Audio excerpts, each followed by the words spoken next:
వాస్తవం ఏంటి అంటే ఈ రోజు ఈ రాష్ట్రంలో పరిస్థితి 100 రోజుల్లో 6 గ్యారంటీలు అమలు చేస్తామని, అందులో ముఖ్యంగా రాహుల్ గాంధీ గారు మేము రాష్ట్ర ప్రభుత్వంలోకి వచ్చిన మరుక్షణమే మొదటి కేబినెట్ లోనే మరి 6 గ్యారంటీలకు చట్టబద్ధత కల్పిస్తామని చెప్పి ఇప్పటికీ 2.5 సంవత్సరాలు గడిచినా ఇంతవరకు చట్టబద్ధత కల్పించలేని మాట వాస్తవం. మొట్టమొదటి గవర్నర్ ప్రసంగంలోనే ఆనాడే రాష్ట్ర ప్రభుత్వం చెప్పింది, ముఖ్యమంత్రి గారు సంతకం పెట్టారు, ఇంకా అప్పుడు తమిళిసై సౌందరరాజన్ గారు గవర్నర్ గా ఉన్నారు, వారి నోటంబడి చెప్పించారు. రాష్ట్ర ప్రభుత్వం వెంటనే చట్టబద్ధత కల్పిస్తదని చెప్పి వారు ఆనాడు చెప్పినప్పటికీ ఇప్పటికి 2.5 సంవత్సరాలు, ఇది 3వ గవర్నర్ ప్రసంగం, ఇంతవరకు 6 గ్యారంటీలకు చట్టబద్ధత లేదు.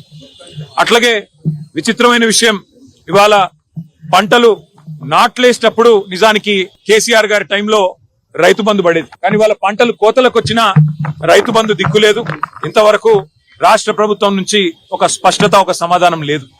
అందుకే రాహుల్ బంధు కాదు, రైతు బంద్ వేయండి, రాహుల్ కు 1000 కోట్లు, రైతులకు వెన్నుపోట్ల అని చెప్పి ఈ సభ సమావేశాల్లోనే, బడ్జెట్ సమావేశంలో తప్పకుండా నిలదీస్తాం. అట్లాగే అన్ని వర్గాలకు హామీలు ఇచ్చి మోసం చేసిన ప్రభుత్వం ఇది. బలహీన వర్గాలకు 1,00,000 కోట్ల బడ్జెట్ అన్నారు 5 ఏళ్లలో, మరి 2 బడ్జెట్లు అయిపోయినాయి, ఇది 3వ బడ్జెట్. ఈ పాటికి 60,000 కోట్లు పెట్టి ఉండాలి, మరి ఇంతవరకు దాని మీద కూడా స్పష్టత లేదు.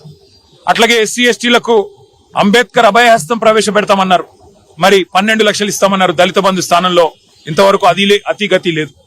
2 లక్షల ఉద్యోగాల ఊసు లేదు, ఇంతవరకు 10,000 ఉద్యోగాలు ఇచ్చిన పరిస్థితి లేదు.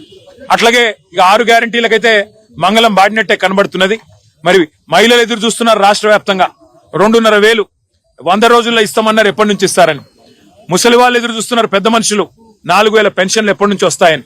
రైతులు రైతు భరోసా కోసం, రైతు బంధు కోసం ఎదురు చూస్తా ఉన్నారు. రైతు కూలీలు నెలకిస్తానన్న 1000 రూపాయల కోసం ఎదురు చూస్తా ఉన్నారు. ఆటో అన్నలు ఎదురు చూస్తా ఉన్నారు 1000 రూపాయల కోసం. ఈ అన్ని విషయాల్లో ముఖ్యంగా తెలంగాణ విద్యార్థులు 10,000 కోట్లు ఫీజు రీయింబర్స్మెంట్ బకాయిలు ఏదైతే గవర్నమెంట్ చెల్లించాలో వాటి విషయంలో కూడా మొత్తం విద్యార్థులు, వారి తల్లిదండ్రులు ఎదురు చూస్తా ఉన్నారు. ఈ అన్ని విషయాల్లో జాబ్ క్యాలెండర్ అన్నారు, ఇంతవరకు ఆ క్యాలెండర్ లో మరి ఉత్త క్యాలెండర్ ఉంది తప్ప జాబులు అయితే కనబడతలేవు.